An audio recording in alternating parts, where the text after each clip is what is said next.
কাঁধে ব্যাগ, চোখে সাদা রঙের পাওয়ার দেওয়া মোটা ফ্রেমের সানগ্লাস হাতে, পুরনো একটা ঘড়ি, পুরানো ঢিলে ঢালা একটা টি শার্ট, ময়লা বসে তেল বসেছে, পরনে থাকা প্যান্টটাও ঢিলে ঢালা, পায়ে পুরোনো আমলের স্পঞ্জের জুতো, মাথার চুলগুলো ভালো করে আঁচড়ে নেওয়া সরিষার তেল মাথা থেকে চুইয়ে পড়ছে।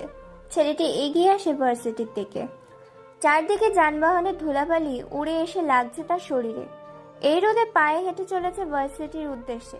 খানিকটা পথ পায়ে হেঁটে এসে ভার্সিটির মাঠে উপস্থিত হয় ছেলেটি। চশমাটা হাত দিয়ে নাকের কাছে এনে ভালো করে চোখ দিয়ে দেখে চারিদিকটা, তারপর আবার চশমাটা ভালো করে পরে নেয়। ছেলেটি মাথা নিচু করে আনমনে পায়ে হেঁটে ভার্সিটির মাঠ পেরিয়ে কাউকে কোনো কিছু জিজ্ঞাসা না করে এদিক ওদিক থেকে সোজা মাথা নিচু করে পায়ে হেঁটে কলেজের মাঠ ছেড়ে ভেতরে প্রবেশ করছে।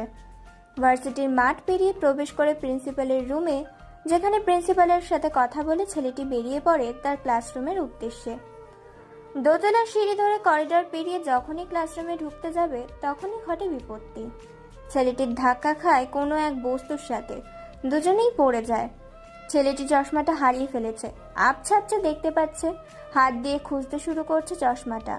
অন্যদিকে দ্বিতীয়জন উঠে পর পর শার্টের কলার ধরে ছেলেটির গালে বেশ কয়েকটি থাপ্পড় মারে আর বলে ওঠে, কিরে কানার বাচ্চা কানা, চোখে দেখতে পারিস না? কোথা থেকে আসে সেসব আবাল বা বাল আমার জন্য? মেয়েটি আর কোনো কিছু না বলে বেশ আরো কিছু ঝাড়ি দিয়ে বেরিয়ে পড়ে অজানা উদ্দেশ্যে।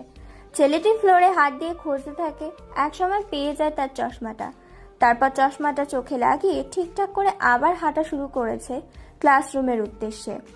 স্যার এখনো আসেনি। ছেলেটি তাকিয়ে দেখে সব বেঞ্চ বুকিং হয়ে গিয়েছে, শুধু সামনের একটা বেঞ্চ এবং পেছনের বেঞ্চটা বাকি আছে। তাই ছেলেটি আর কোনো দিক না তাকিয়ে সামনের বেঞ্চে বসে পড়ে। ক্লাসরুমে উপস্থিত থাকা সবাই হতবাক দৃষ্টিতে তাকিয়ে আছে ছেলেটির দিকে, কেননা এই বেঞ্চে আজ পর্যন্ত ববি ছাড়া কেউ বসেনি, আর এই ছেলেটি নতুন এসে তার জায়গা দখল করেছে। এটা দেখে সবাই বেশ অবাক হয়েছে। সবাই সেদিকে হাঁ করে তাকিয়ে আছে, কেউ কোনো কিছু বলছে না।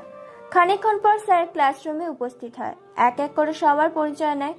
পরিচয় নেওয়ার মাঝখানে এসে হাজির হয় ববি।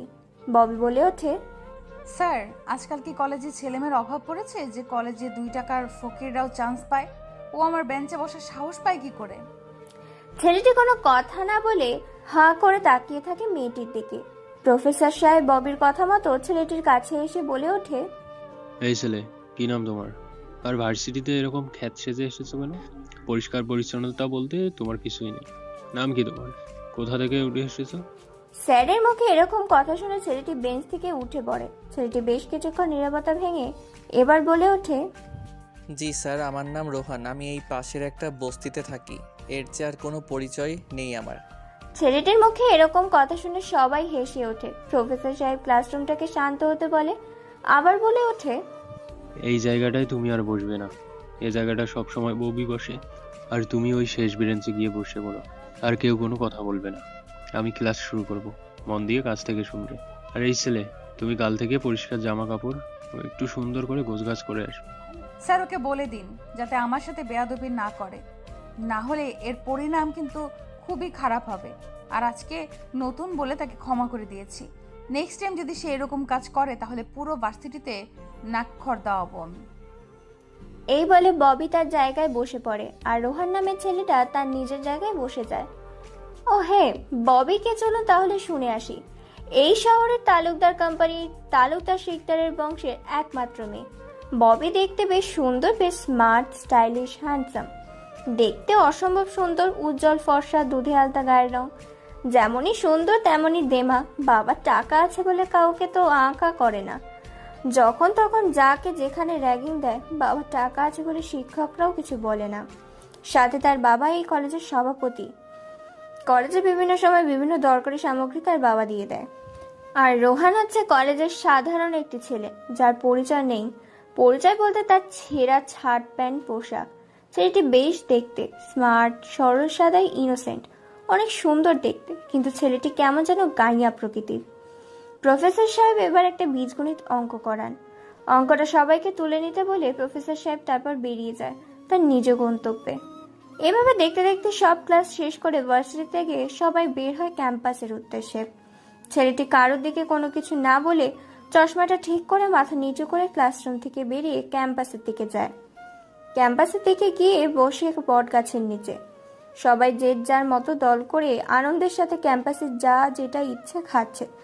ছেলেটি পকেটে হাত দিয়ে দেখে তার পকেটে মাত্র 50টি টাকা আছে। তারপর সেই টাকা দিয়ে একটা পার্টি আর কলার কিনে নিজেই খেতে বসে পড়ে। অন্যদিকে কিছুক্ষণের মধ্যে ভার্সিটিতে পর পর বেশ কয়েকটা গাড়ি এসে হাজির হয়। গাড়িগুলো থেকে নেমে আসে অজানা ব্যক্তিটি, সোজা প্রিন্সিপালের রুমে চলে যায়। এক দৃষ্টিতে তাকিয়ে আছে সেদিকে, মুচকে একটা হাসি দেয় আর আপন শুয়ে খেয়ে নেয়। হঠাৎ তার হাতে থাকা নোকিয়া ফোনটা বেজে ওঠে।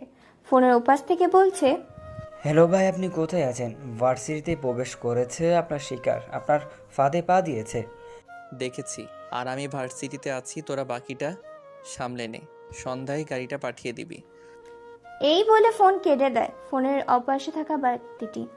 রোহান ফোন কেটে ঢুকিয়ে নেয়। তারপর যখনই সে উঠতে যাবে তখনই তার সামনে হাজির হয় বেশ কিছু ছেলে ও মেয়ে। মেয়েদের মধ্যে আছে ববি, তিতলি, ইভা। ছেলেগুলোর মধ্যে থেকে রয়েছে আনারুল, রাব্বু আর রাজু। 6 জন মিলে চারিদিক দিয়ে ঘিরে ধরে রোহানকে। রোহান বলে ওঠে, আমাকে চারদিক দিয়ে ঘিরে রেখেছেন কেন? আমি আবার কি করলাম? কেউ কোনো কথা বলে না। বেশ কিছু সময় নীরবতায় কেটে যায়। তারপর ববি নামের মেয়েটি বলে ওঠে, তুই জানিস না আমরা এখন এখানে আড্ডা দেব, আর তুই আমাদের আড্ডার জায়গায় এসে বসেছিস, এর সাথে তো তোকে পেতেই হবে। আসলে সরি আপু, আমি বুঝতে পারি নাই, আমাকে এবারের মতো ছেড়ে দিন, আমার আর এরকম ভুল হবে না। রোহান নামের ছেলেটির মুখে এ ধরনের কথা শুনে সবাই উচ্চস্বরে হাসতে থাকে। ইভা নামের মেয়েটি আবার বলে ওঠে, তা কি করে হয় চান্দু, তোকে যে শাস্তি পেতেই হবে। ওই সবাই শালাকে ধর। এইবারে সবাই উত্তম মধ্যম দিতে শুরু করেছে। মারতে মারতে প্রায় মেরে ফেলেছে। চোখ মুখ কান সব মেরে ফাটিয়ে দিয়েছে। এক পর্যায়ে সেখানে ট্রিনার রাজ নামের একটি ছেলে। তারপর রাজ ছেলেটি সবাইকে সরিয়ে দিয়ে রোহানকে দাঁড় করায় আর বলে ওঠে, এই তোরা ওকে মারছিস কেন? সবাই ওকে ছেড়ে দে, না হলে আমার থেকে খারাপ কিন্তু কেউ হবে না। দেখ রাজ, তুই আমাদের ব্যাপারে নাক গলাস না, না হলে তোর হাল এইরকমই করে ছাড়বো। আমাদের কাজে কখনো বাধা দেওয়ার চেষ্টা করিস না। ওহ তাই নাকি? তাহলে তো বেশ ভালোই। আয়, কে মারবে আমাকে? দেখে আয় তো, দেখে তোদের মধ্যে কে আছে, কোন বাপের বেটা আছে যে আমাকে মারবে। দেখো রাজা, তুমি কিন্তু কাজটা ভালো করছো না। আমাদের সাথে খারাপ ব্যবহার করে এর পরিণতি কিন্তু ভালো হবে না। আগে তো গায়ে হাত দিয়ে দেখ, তারপর বাকিটা দেখা যাবে। পাকবে না ফুটবে পরে দেখবো, আগে তো গায়ে হাত দিয়ে দেখ। ববি, ইভা, আনারুল, রাজু এরা আর কোনো কিছু না বলে 6 জন মিলে চলে যায়। এদিকে রাজ নামের ছেলেটি রোহানকে উপরে তুলে দাঁড় করায়। তারপর ক্যান্টিনে নিয়ে দুজনে বসে। রাজ বলে ওঠে, তোমার নাম কি? আর ওরা তোমাকে মারছিল বা কেন? ও সরি, আসলে বলে তুমি করে বলে ফেলেছি, কিছু মনে করিও না। ছি ছি ভাই, এটা কি বলছেন আপনি? আমার প্রাণ বাঁচিয়েছেন আর আপনি আমাকে তুমি করে বলতে পারেন? আচ্ছা তাই, তাহলে তুমি কোন বর্ষে বর্তমানে পড়তেছো? আর তোমার বাসায় কে কে আছে? আমি এবার অনার্স 2য় বর্ষের ছাত্র। আর আমার পরিবার বলতে তেমন কেউ নেই, মা বাবা আর একটা বোন। এই নিয়ে চলছে আমাদের ছোট সংসার। আমি পড়ালেখার জন্য বাইরে এসেছি। ও আয়ুষী, তুমি তো আমার ক্লাসে, অর্থাৎ সেম ইয়ার, তাহলে তুমি আর আমি বন্ধু হতে পারি। কিন্তু যেখানে কলেজের সবাই এই খ্যাতের সাথে কথা তো দূরে থাক, কাছে পর্যন্ত ঘেঁষে না, সেখানে আপনি বন্ধুত্ব করতে চাচ্ছেন কেন? দেখো, কে কি করলো বা কে কি বললো সেটা আমি দেখি না, তুমি আমার সাথে বন্ধুত্ব করবে কিনা সেটা বলো। ওকে ঠিক আছে, আমি আর আপনি আজ থেকে বন্ধু। এভাবে হবে না, বন্ধুদের মাঝে এখনো তুমি বা আপনি না আনলে তুই মনে থাকবে। মনে থাকবে। এইভাবে তারা অনেকক্ষণ আড্ডা দেয়। আড্ডা দেওয়ার পর শেষ করে আবার ভার্সিটির ক্লাসের উদ্দেশ্যে রওনা দেয়। ক্লাসে আজকে জান্নাত আপা এসেছে। ইনি বর্তমানে ভার্সিটির ইংরেজি অধ্যাপক। জান্নাত আপার ক্লাসগুলো সম্পূর্ণ মনোযোগ দিয়ে শোনে রাজ, রোহান। এদিকে তেলে বেগুনে জ্বলছে ইভা, ববি, আনারুল, রাজু এবং তাদের 2 বন্ধু রাজ ও রোহানের বন্ধুত্ব দেখে প্রথম দিনে এসেই রোহান নামের ছেলেটি বন্ধুত্ব করে নিয়েছে রাজের সাথে। এই নিয়ে তাদের মধ্যে বেশ কথা কাটাকাটি হচ্ছে। এভাবে ভার্সিটির সম্পূর্ণ ক্লাস করে তারা 2 জন মিলে যে ভার্সিটিতে কালো গাড়ি ঢুকেছিল তাদের মধ্যে থেকে বেরিয়ে আসে আমজাদ গ্রুপ অফ ইন্ডাস্ট্রিজের আমজাদ শিকদার। মানুষের সাথে ভালো ব্যবহার করতে শুরু করেছে, মেয়র হয়ে গেলে আবার শুরু করবে তার অত্যাচারের অবৈধ কাজ। আমজাদ প্রিন্সিপালের রুমে গিয়ে সোজা বসে কোনো অনুমতি ছাড়াই আমজাদ শিকদার বলে ওঠে, ওই বেটা প্রিন্সিপাল, তোকে কি মাসে মাসে 1 লক্ষ টাকা কিসের জন্য দিই? তুই এখনো আমার মালগুলো সাপ্লাই করতে পারিসনি কেন? আসলে ভাই, শহরে নতুন একটা গ্যাং চলে এসেছে, আর এই গ্যাংয়ের জন্য কাজ করা প্রায় অসম্ভব হয়ে উঠেছে। আপনি আমাকে আর কয়েকটা দিন সময় দিন, আমি সব মাল সাপ্লাই করে দেব। ধুর বেটা প্রিন্সিপাল, তোর কাছে মাত্র 15 দিন সময় আছে। এই 15 দিনে তুই সব ড্রাগ সাপ্লাই করে দিবি। আর আমার মেয়ে লাগবে। অনেক দিন হয়ে গেল মেয়েদের সাথে রাতে ফুর্তি করি না। কিভাবে জোগাড় করবি সেটা তোর ব্যাপার। ওকে ভাই, পেয়ে যাবেন আজকে সন্ধ্যায়, কোনো টেনশন করবেন না, সোজা আপনার বাড়িতে পৌঁছে যাবে। তারপর আমজাদ শিকদার সেখান থেকে বেরিয়ে পড়ে। দেখতে দেখতে ভার্সিটির ছুটি হয়ে যায়। প্রিন্সিপাল তার কেবিন থেকে বেরিয়ে হোস্টেলের দিকে রওনা দেয়। অস্ট্রেলিয়ার দিকে রওনা দিয়ে এসে প্রত্যেকটা হোস্টেলের বাথরুমগুলো ঠিকঠাক আছে কিনা এই কথা বলে প্রত্যেকটা বাথরুম চেক করতে থাকে। তারপর ছোট্ট একটা মাইক্রো ক্যামেরা বাথরুমের মধ্যে দেয়ালে লাগিয়ে দিয়ে সেখান থেকে বেরিয়ে পড়ে। বিকেল হয়ে এসেছে। হোস্টেলের মেয়েরা যে যার মতো ফ্রেশ হওয়ার জন্য বাথরুম ইউজ করছে। তন্নি নামের এক মেয়ে বাথরুমে ঢুকেছে গোসল করার জন্য। তারপর মেয়েটি ভেতর থেকে দরজা লাগিয়ে দেয়। তার পরনে থাকা থ্রি পিসটাও খুলে ফেলে। এখন শুধু পরনে ব্রা আর ছোট্ট একটা প্যান্ট। ধীরে ধীরে সাথে ছোট প্যান্টটা খুলে ফেলে। তারপর শাওয়ার ছেড়ে দিয়ে গোসল করতে থাকে। সারা শরীর সিসিটিভি ক্যামেরায় রেকর্ড করে নিচ্ছে। বাথরুমের দেয়ালে থাকা মাইক্রোফোন, ক্যামেরা রাখার জন্য সবকিছু স্পষ্ট মোবাইলে বসে দেখছে প্রিন্সিপাল। তারপর মেয়েটি বাথরুম থেকে বের হয়ে যায়। দেখতে দেখতে সন্ধ্যা হয়ে এসেছে। হঠাৎ করে মেয়েটির দরজায় নক করে। তারপর মেয়েটির দরজা খুলে দেয়।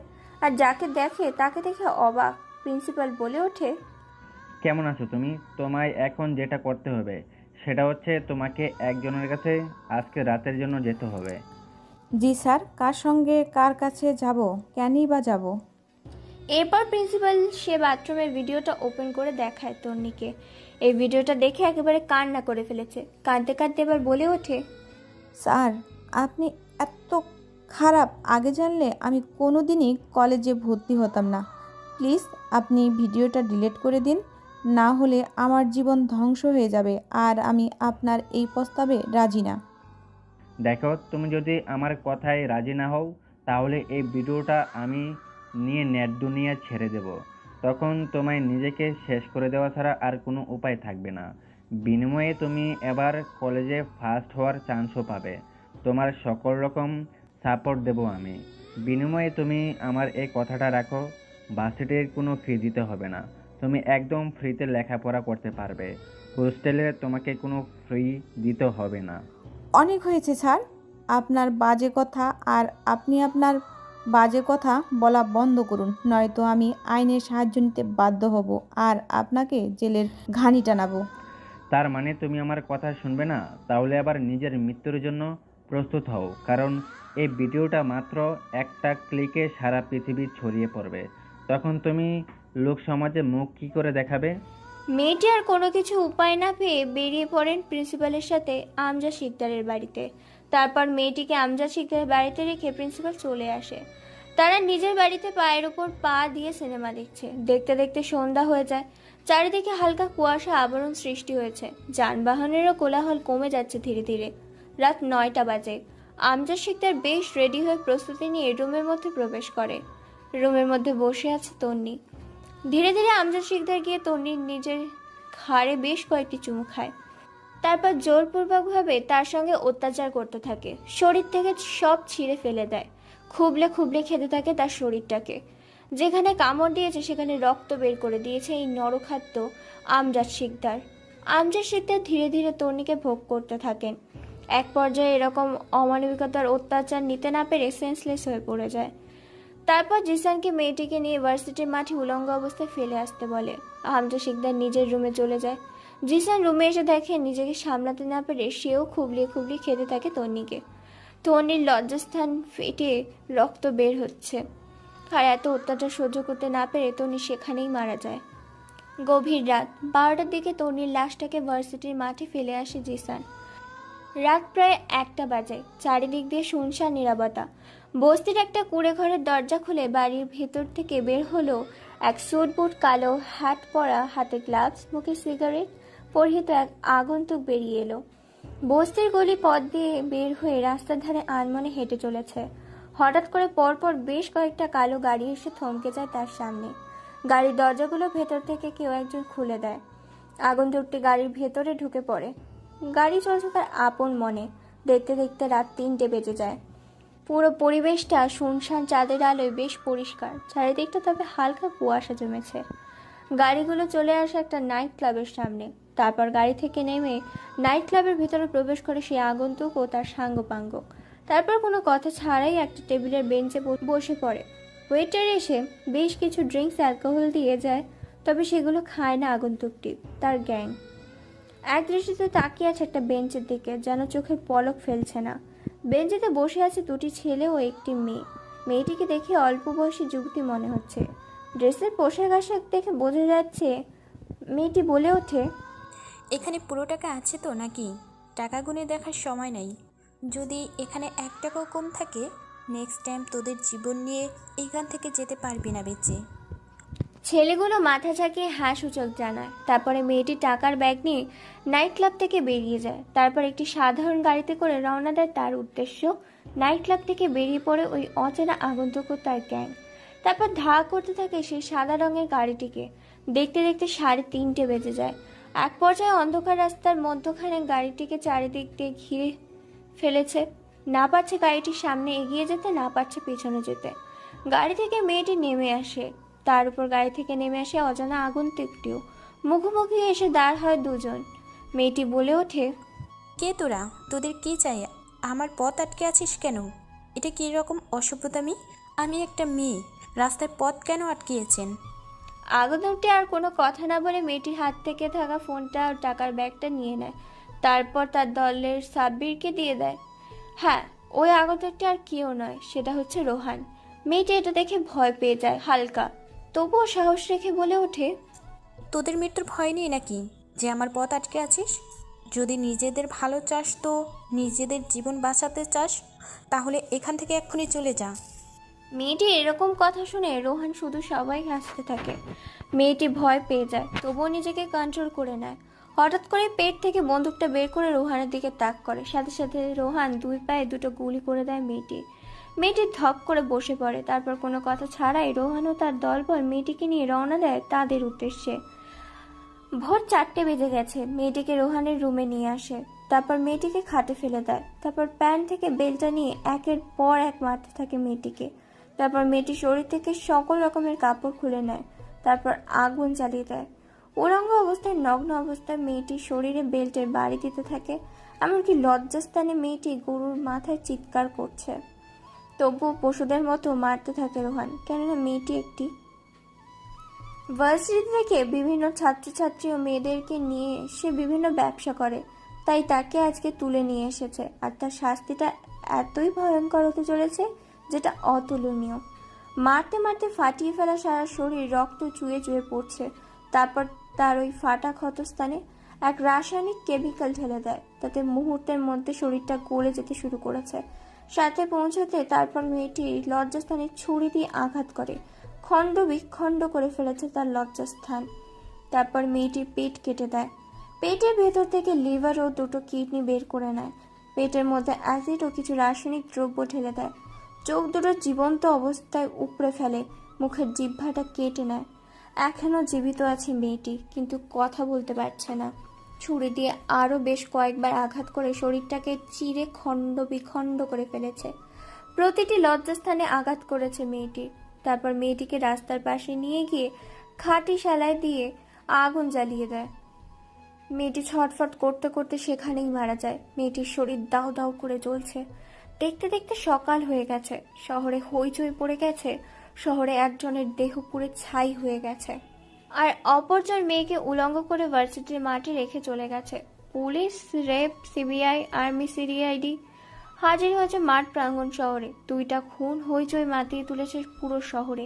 হেলতে তুলতে গতকালের স্টাইলে ভার্সিটিতে প্রবেশ করছে রোহান। রোহান সামনে এগিয়ে গিয়ে দেখতে পায় ভার্সিটির মাঠে অসংখ্য লোক ভিড় জমিয়েছে। দেখতে পায় একটি লাশ মানুষ বলাবলি করছে মেয়েটিকে নিয়ে। কেউ বা কারা নৃশংসভাবে রেপ করে হত্যা করে ফেলে গেছে উলঙ্গ অবস্থায় ইউনিভার্সিটির মাঠে। সবার চোখের অগোচরে ফোন বের করে পিক তুলে নেয়, তারপর সেন্ড করে দেয় সাব্বিরের নাম্বারে। আর খোঁজ নিতে বলে মেয়েটিকে কেউ চেনে কিনা, কাল রাতে কোথাও দেখেছে কিনা। পুলিশ মেয়েটার লাশটা নিয়ে চলে যায়। পুরো মাঠটা ফাঁকা হয়ে গেছে। মুহূর্তের মধ্যে ছাত্রছাত্রীরা যে যার মতো কাজে লেগে পড়েছে। বেখেয়ালি আনমনে পায়ে হেঁটে ক্লাসরুমে যাচ্ছিল রোহান। হঠাৎ করে কেউ একজন রোহানকে লেগ মারে, সাথে সাথে রোহান মুখ থুবড়ে মাটিতে পড়ে যায়। কপালটা হালকা কেটে যায়, তারপর উঠে দাঁড়ায়। হালকা করে ধুলোবালিগুলো ঝেড়ে নেয় পোশাক থেকে। সামনে তাকিয়ে দেখতে পায় তার সামনে ববি দাঁড়িয়ে আছে। তার মানে ববি তাকে ল্যাং মেরেছে। কোনো কিছু না বলে মুচকি একটা হাসি দিয়ে যখনই চলে যাবে, তখনই পেছন থেকে বলে ওঠে ববি, ওই ফকিনের বাচ্চা, দাঁড়া বলছি। সরি না বলে কোথায় যাচ্ছিস? তুই যে আমায় ধাক্কা দিয়ে আমার পুরো জামা কাপড় নোংরা করে দিলি, এটার ক্ষতিপূরণ কে দিবে শুনি? ববির কথায় থমকে যায় রোহান। তার কিছুক্ষণ পরেই চলে আসে ববির বন্ধু বান্ধবীরা। রোহান কোনো কিছু না উপায় পেয়ে মাথা নিচু করে মৃদু কণ্ঠে বলে ওঠে, আপু আমার ভুল হয়ে গেছে, আসলে আমি খেয়াল করিনি, সরি আপু। ববি এই কথা শুনে পুরো ভার্সিটির মাঠে এতগুলো ছেলে মেয়ের সামনে পরপর বেশ কয়েকটা থাপ্পড় লাগিয়ে দেয় তার গালে, আর বলে ওঠে, তো সাহস হয় কি করে? শুধু সরি বললে সব কিছুই শেষ। তোকে তো আজকে। এই বলে যখনই রোহানকে মারতে যাবে, ঠিক তখন সেখানে হাজির হয় রাজ। রাজকে দেখে ইভা বলে ওঠে, ওই তো চলে এসেছে হিরো, তাকে বাঁচাতে।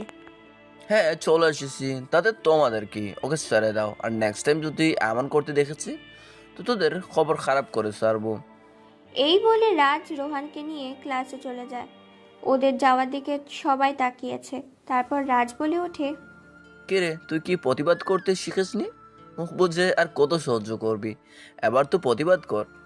রাজের কথায় কোনো উত্তর দেয় না রোহান। রোহান একটা মুচকি হাসি দেয়। বেশ কিছু সময় নীরবতায় কেটে যায়। কিছুক্ষণ পর রোহান ভাঙা ফোনের কল আসে।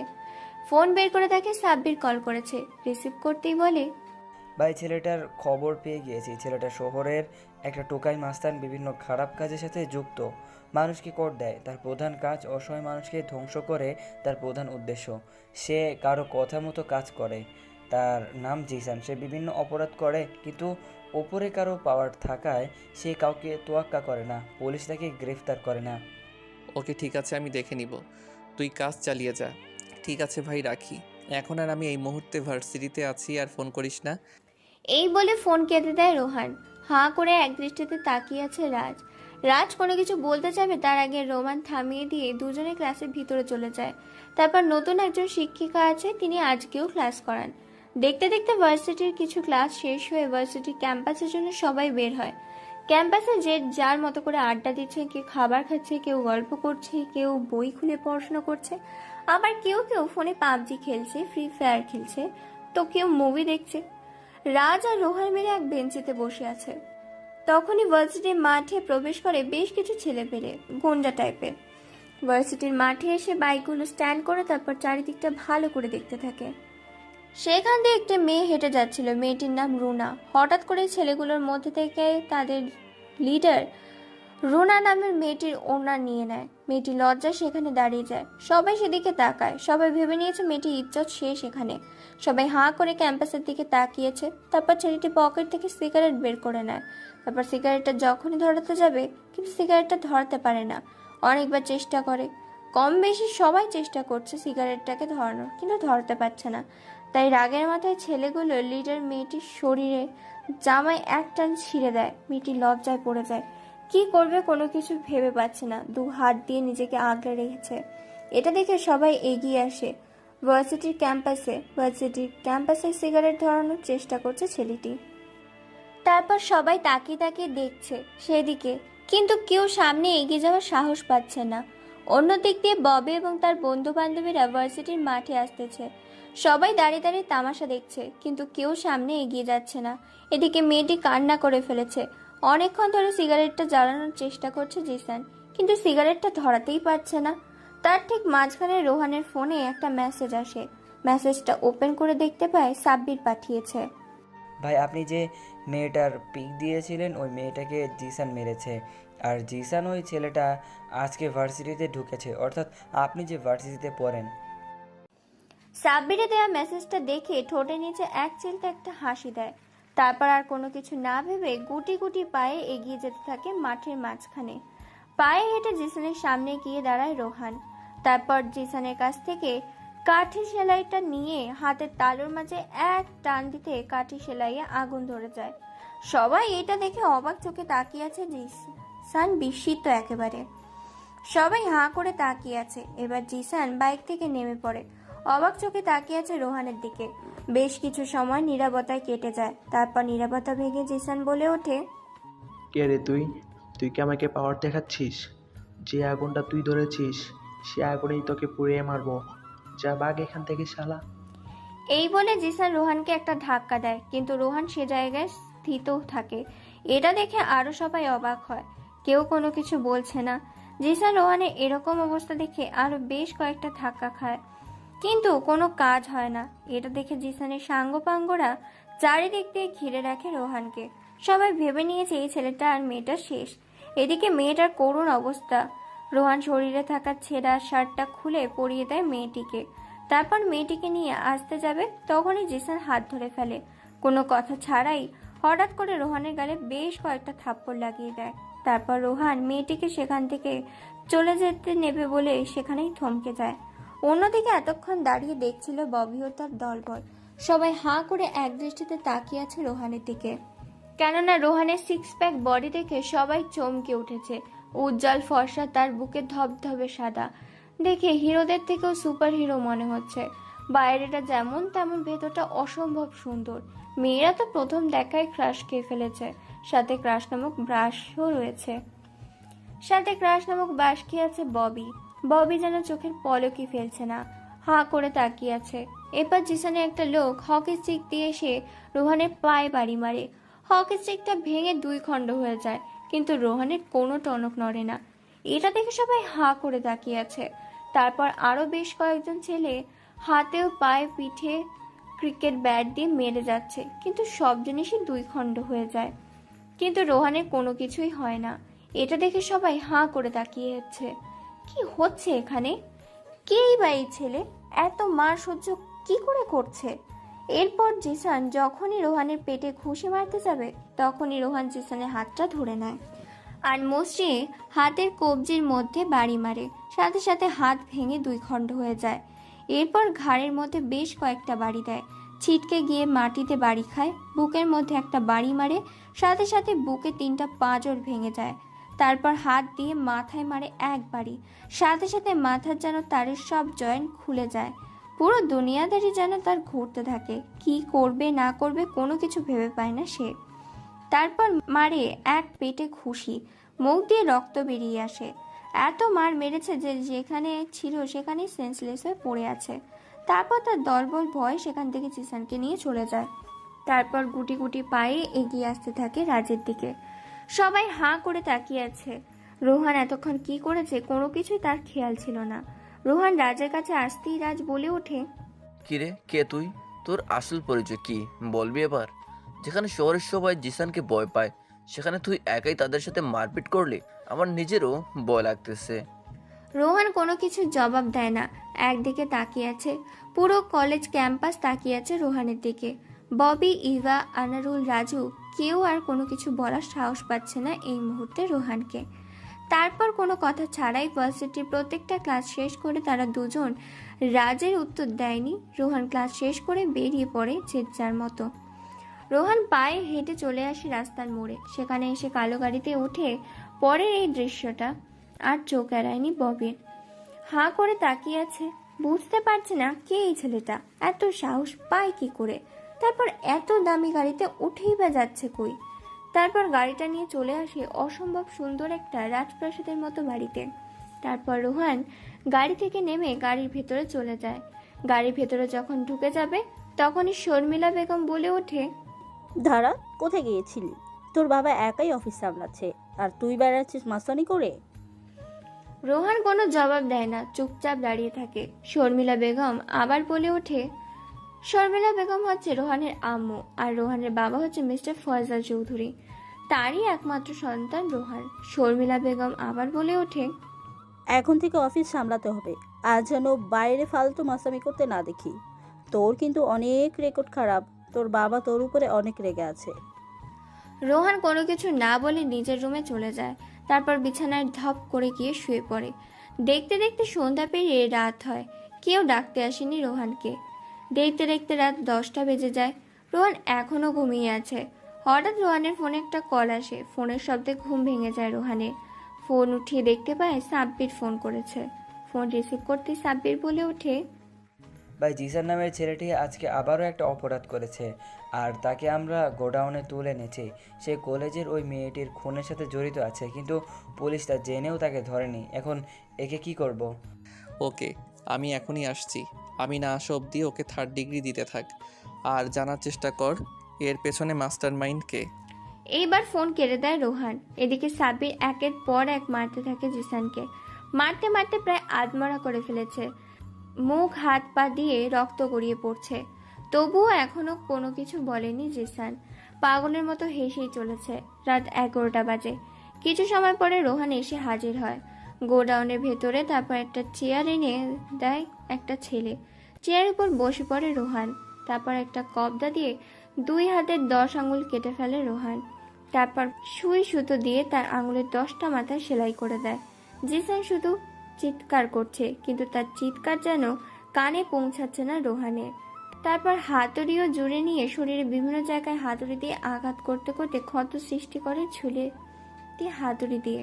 তারপর রোহান জিজ্ঞাসা করে, বল তোর সাথে কে কে আছে, আর এসবের লিডার কে? ওই মেয়েটাকে নিয়ে হত্যা করে কেন কলেজের মাঠে ফেলে রেখে চলে গিয়েছিলি?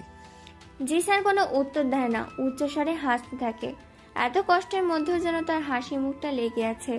রোহানের কথা যেন তার কানেই পৌঁছায়নি। রোহানের এরকম কথা শুনে উচ্চস্বরে হাসতে থাকে। তারপর রোহান আরও কয়েকবার হাতুড়ি নিয়ে তার হাতে পায়ে মারে, তবুও যেন কোনো কেয়ারই করে না। অবশেষে রোহান যখন তার পুরুষত্বের মধ্যে বাড়ি দেয়, তখন যেন জিসান এক গগনবিদারী চিৎকার দিয়ে ওঠে। সেই চিৎকারের আওয়াজে বিল্ডিংটা থরথর করে কাঁপতে থাকে। অবশেষে রোহানের এরকম অত্যাচারে কাঁদতে কাঁদতে এবার জিসান বলে ওঠে, ভাই আমাকে ছেড়ে দাও, আমার এতে কোনো দোষ নেই।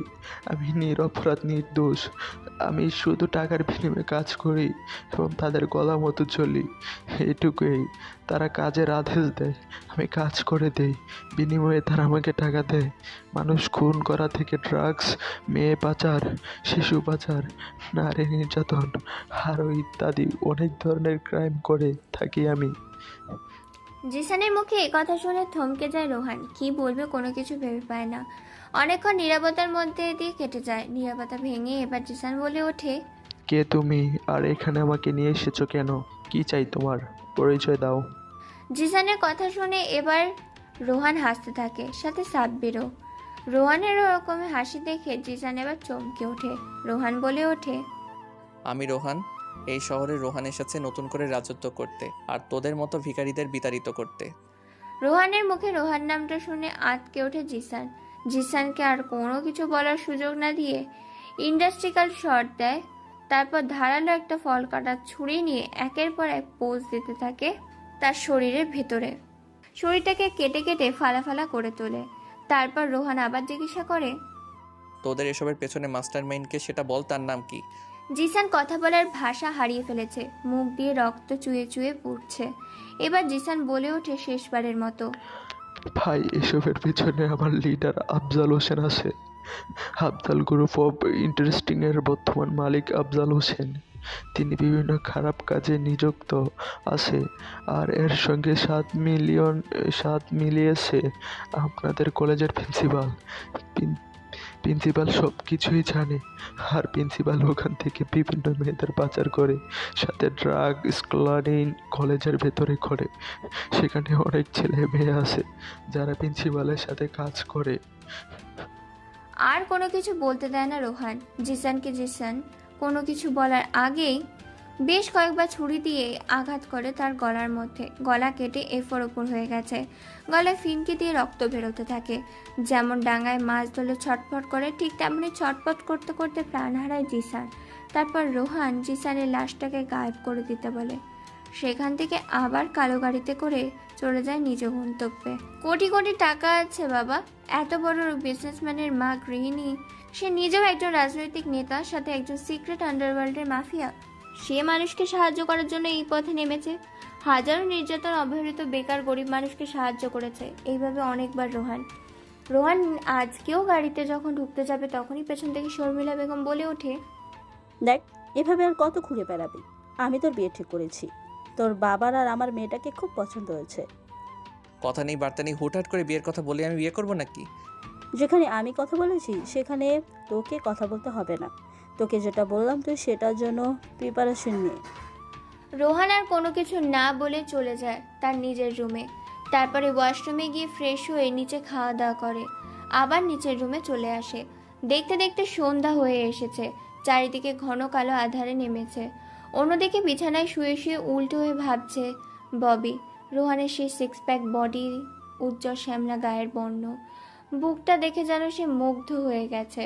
ববির কল্পনা জগতে যায়। ববি ঘুমিয়ে যায়, টেরও পায়নি কখন ঘুমিয়েছে। ফোনে কিছু একটা করতে করতে ঘুমিয়ে গেছে। সাব্বিরের ফোনের ঘুম ভাঙে সাব্বির। ফোন করে জানিয়েছে নতুন একটা মিশনে যেতে হবে তাদেরকে। তাই রেডি হয়ে বেরিয়ে পড়েছে রোহান সাব্বিরের কাছে যাওয়ার জন্য। গাড়ি নিয়ে বেরিয়ে পড়ে। তারপর একটা বস্তিতে নেমে যায়। আবার সেই বস্তি থেকে বের হয়ে ব্ল্যাক কালারের জ্যাকেট, স্যুট বুট এবং হেড পরে তৈরি হয়ে যায় একটি অজানা গন্তব্যের উদ্দেশ্যে কালো গাড়িতে করে। গাড়ি চলছে, এখন ঘড়িতে 11টা বেজে গেছে। আর সিটির রাস্তা পেরিয়ে চলে আসে একটি আঞ্চলিক এলাকাতে, যেগুলোতে বিভিন্ন সরকারি অফিসার কোয়ার্টার হিসাবে থাকে।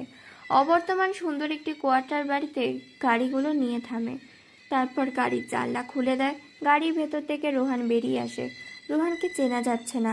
বাড়ির সামনে কলিং বেল বাজাতেই ভেতর থেকে কেউ একজন দরজা খুলে দেয়। দরজা খুলে দেওয়ার সাথে সাথে চমকে যায়। হঠাৎ করে বাড়ির সামনে কালো মুখোশ পরা মুখোশধারী লোকগুলোকে দেখে প্রিন্সিপাল হক চকিয়ে ওঠে। যখনই প্রিন্সিপাল দরজা বন্ধ করতে যাবে তখনই দরজায় পরপর বেশ কয়েকটা লাথি মেরে দরজার ভেতর দিয়ে হুড়মুড়িয়ে ঢুকে পড়ল কালো পোশাকধারী লোকগুলো। সোফায় গিয়ে বসে পড়ে রোহান। রোহানের চারিদিক দিয়ে তার সাঙ্গপাঙ্গরা ঘিরে রেখেছে। কারো হাত থেকে বন্দুক, কারো হাত থেকে স্নাইপার, কারো হাত থেকে ছুরি। প্রিন্সিপাল এত সব দেখে ঘামতে শুরু করেছে। তোদার রুম থেকে কেউ একজন চিৎকার দিচ্ছে, ভেতরে আসো, বাইরে, এখন কি করছো, এরকম কথা বলছে আর চিৎকার করছে। মেয়েটি যত চিৎকার দেয় তত প্রিন্সিপাল ঘামতে থাকে। রোহান সাব্বিরকে ইশারা করতে সাব্বির উপরে গিয়ে দেখতে যায়। সাব্বির যা দেখে তা দেখে নিজেই নিজের চোখকে বিশ্বাস করতে পারছে না। চোখগুলো কঠোর থেকে বেরিয়ে আসার উপক্রম হয়েছে। 2 তলা থেকে দৌড়ে নিচে এসে রোহানের উদ্দেশ্যে বলে ওঠে, ভাই ভাই, ওপরে যা দেখলাম তা আমি নিজের চোখে বিশ্বাস করতে পারছি না। ওপরে দেখলাম নগ্ন অবস্থায়, উলঙ্গ অবস্থায় একটি মেয়ে, অতঃপর মহিলা খাটের উপর বসে আছে। এই কথা শুনে রোহান একটা মুচকি হাসি দিয়ে প্রিন্সিপালের দিকে ভালো করে লক্ষ্য করে। এতক্ষণ সময় প্রিন্সিপালের দিকে ভালো করে লক্ষ্য করে দেখেনি। প্রিন্সিপালের পরনে আছে একটা ছোট 3/4 প্যান্ট। গায়ে তেমন আর কোনো কিছু না বললেই চলে। মুখে এক চিলতে হাসি দেয় সবাই। তারপর প্রিন্সিপালকে সোফায় বসে আর জিজ্ঞাসা করে সাব্বির। রোহান ইশারা দিতে সাব্বির বলে ওঠে, কিরে, এখানে তো দেখছি ভালোই মুখ নিয়ে এসেছিস। তা তোর যে সময় ঘনিয়ে এসেছে তার আগে বলে যাই, এসবের পেছনে মাস্টারমাইন্ড কে? তুই এসব অপকর্ম কতদিন ধরে করছিস? প্রিন্সিপাল কোনো কিছু বলতে পারে না, থরথর করে কাঁপাকাঁপি শুরু করেছে। মেয়েটি উপর থেকে চিৎকার করছে, তাই রোহান হাতের ইশারা দিয়ে বুঝিয়ে দিয়ে যায় যাতে একে থ্রেড ডিগ্রি দিয়ে এর পেট থেকে সব রকমের কথা বের করো। আর রোহান চলে যায় উপরে মেয়েটিকে শান্ত করতে। সাব্বির প্যান্টের বেল্ট দিয়ে মারতে থাকে প্রিন্সিপালকে। প্রিন্সিপাল শুধু গরুর মতো লাফালাফি চিৎকার শুরু করেছে। অন্যদিকে সিঁড়ি ভেদ করে রুমের ভেতর প্রবেশ করে দরজা আটকিয়ে দেয় রোহান। মেয়েটি ফোনে কিছু একটা দেখছিল, দরজার দিকে না তাকিয়ে মুচকি একটা হাসি দেয় বলে খাটের উপর উঠে মেয়েটির পাশে বসে পড়ে। শরীর থেকে টি শার্টটা খুলে ফেলে দেয় আস্তে। পরনে থাকা প্যান্টটা আস্তে করে খুলে ফ্লোরে ছুঁড়ে মারে। তারপরে মেয়েটির হাতের দিকে তাকিয়ে দেখতে পায় 18+ ভিডিও দেখছে মেয়েটি। এটা দেখে রোহান একটা হাসি দেয়। কারো উপস্থিতি টের পেয়ে মেয়েটি সেদিকে তাকিয়ে চমকে ওঠে আর বলে ওঠে, আপনি কে আর এখানে কি করছেন? জানেন না কারো পারমিশন ছাড়া বেডরুমে আসতে নেই? মেয়েটির কথা শুনে রোহান একটা হাসি দেয়। তারপর পিছনে গিয়ে মেয়েটিকে জড়িয়ে ধরে, তার শরীরে স্লাইড করতে থাকে। সারা শরীরে কিস দিতে থাকে, সাথে চুমু খেতে থাকে। মেয়েটি কাঁদতে শুরু করেছে, কাঁদো কাঁদো গলায় বলে ওঠে, বলেন কি আপনি? আর এখানে এসেছেন কেন? কি চাই আপনার? এই মুহূর্তে চাই যেটা, সেটা হলো প্রিন্সিপালের লাশ আর তোমার কাছ থেকে দেহ সুখ। নাম কি তোমার? আর এসব কাজ কতদিন ধরে চলছে? আর এই বাড়িতে তুমি কি করছো? মেয়েটা এই ধরনের প্রশ্ন শুনে হক চকিয়ে ওঠে। মেয়েটি কি করবে কোনো কিছু ভেবে পায় না। ধাক্কা দিয়ে পালিয়ে যেতে চাইলে রোহান তাকে চেপে ধরে। তারপর মেয়েটিকে খাটে শুয়ে দেয়, তার উপরে উঠে পড়ে আর বলে, নিজের পরিচয় দিবি নাকি নৃশংসভাবে নিজের মৃত্যুটাকে নিজের সামনে দেখবি? মেয়েটি আর কোনো উপায় না পেয়ে বাধ্য হয়ে এবার সব কিছু মেনে নেয়, গায়ে এলিয়ে দেয় রোহানের উপর। তারপর ধীর কণ্ঠে বলে ওঠে, আমি স্বপ্না, আমি এখানে কাজ করি। আমার স্বামী ছিল, আমার স্বামী আমাকে ছেড়ে দিয়েছে। তারপর প্রিন্সিপাল আমাকে এখানে নিয়ে আসে, আমি তার সাথে কাজ করি। আর আমরা স্বামী স্ত্রীর মতো একই বিছানায় ঘুমাই। স্বপ্নাকে আর কোনো কিছু বলতে দেয় না রোহান, বুঝে গিয়েছে তাই স্বপ্নাকে শুয়ে দেয়। তারপর প্রিন্সিপাল যেভাবে স্বপ্নাকে প্রতি রাতে ভোগ করে, ঠিক একইভাবে রোহানও ও স্বপ্নকে ভোগ করতে থাকে। দীর্ঘ টানা 40 মিনিট স্বপ্নার সাথে শারীরিক সম্পর্ক করে রোহান, প্রায় আধমরা করে ফেলেছে স্বপ্নাকে। তারপর কি যেন একটা ভেবে হাসি দেয়। তারপর ওই অবস্থায় স্বপ্নাকে ওখানে ফেলে রেখে রোহান নিচে যায়। তারপর পায়ের উপর পা দিয়ে বসে পড়ে রোহান। প্রিন্সিপাল বুঝে নিয়েছে এতক্ষণ রোহান উপরে কি করছিল। প্রিন্সিপাল কোনো কিছু বলছে না, শুধু থরথর করে কাঁপছে আর ঘামছে। এবার রোহান বলে ওঠে, তুই একজন প্রিন্সিপাল, ভার্সিটির শিক্ষক হয়ে তুই যেসব কর্মকাণ্ড করছিস তাতে তোর মৃত্যুটাই প্রাপ্য। এবার সত্যি সত্যি বল, তোর কি শাস্তি হওয়া দরকার এবং তোর পেছনে আসল মাথাটাকে? প্রিন্সিপাল কোনো কিছু বলছে না, শুধু থরথর করে কাঁপছে। বেশ কিছু সময় পর এভাবে নীরবতায় কেটে যায়। নীরবতা ভেঙে এবার প্রিন্সিপাল মৃদু গলায় বলে ওঠে, আসলে আমি এই বাড়িতে একাই থাকি, দেখাশোনার মতো কেউ নেই। তেমন আমাদের পেটের ক্ষুধা আছে, তেমনি আরেকটা ক্ষুধা আছে, সেটা হলো শরীরের ক্ষুধা। এই ক্ষুধাটাকে মেটানোর জন্যই স্বপ্নকে আমি আমার সাথে রেখে দেই। প্রতিদিন তার কাছ থেকে এই ক্ষুধার যন্ত্রণা মেটানোর জন্য নিয়ন্ত্রণ করে। আর ভার্সিটি মেয়েদের কিডন্যাপ করে পাচার, ড্রাগস স্মাগলিং আমি আফজাল শিকদারের কথাই করি।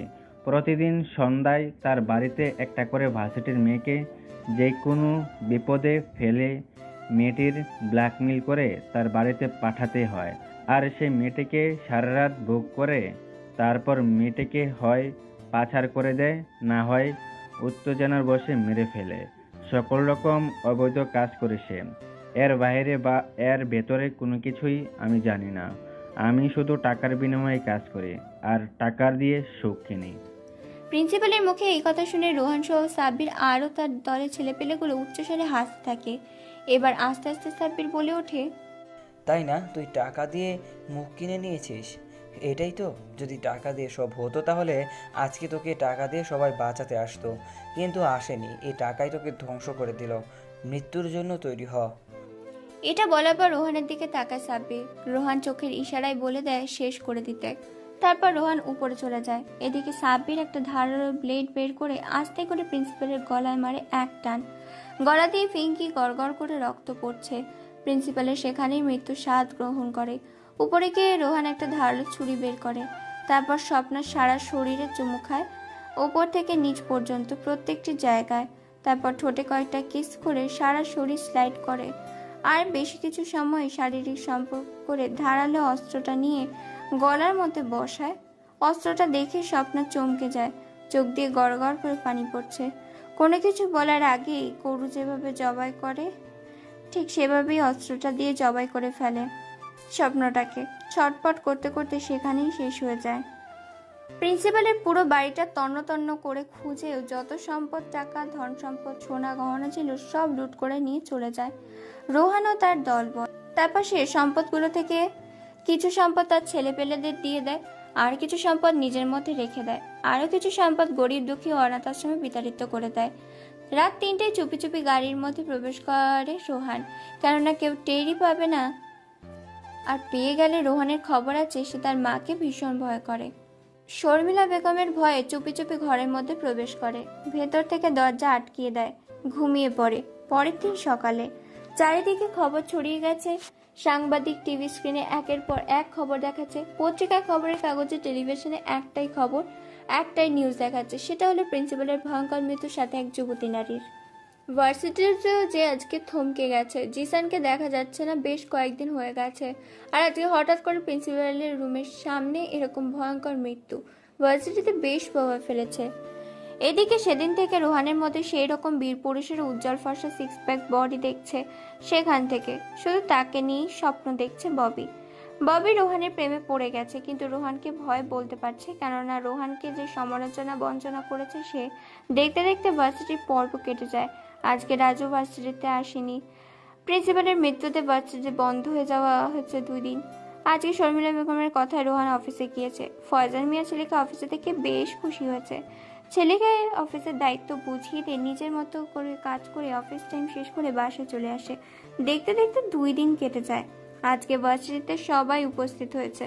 রাজু এসেছে, গল্প করছে। ঠিক তখনই ভার্সিটির মধ্যে প্রবেশ করে 3টি কালো রঙের কার। এর মধ্যে থেকে নেমে আসে আফজাল শিকদার। আফজাল শিকদার কোনো কথা ছাড়াই প্রিন্সিপালের কেবিনে চলে যায়। আফজাল শিকদারকে কেউই বাধা দেয় না, কারণ শিকদার এখনকার ডোনার। তিনি অনেক রকম সাহায্য করেছে ভার্সিটির, তাই ওনাকে সবাই ভালো করে চেনো। ভার্সিটির নতুন প্রিন্সিপালের নিয়োগ দেওয়া হয়েছে। প্রিন্সিপালের রুমে আজ আফজাল শিকদারকে দেখতে পেয়ে রোহান রাজকে সেখানে বসতে বলে সবার চোখে অগোচরে প্রিন্সিপালের কেবিনের উদ্দেশ্যে রওনা দেয়। রোহানকে যেতে দেখে বলেই ফেলে ববি।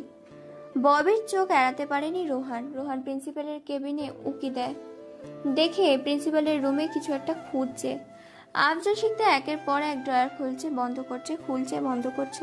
বেশ কিছু সময় ওভাবে কেটে যায়।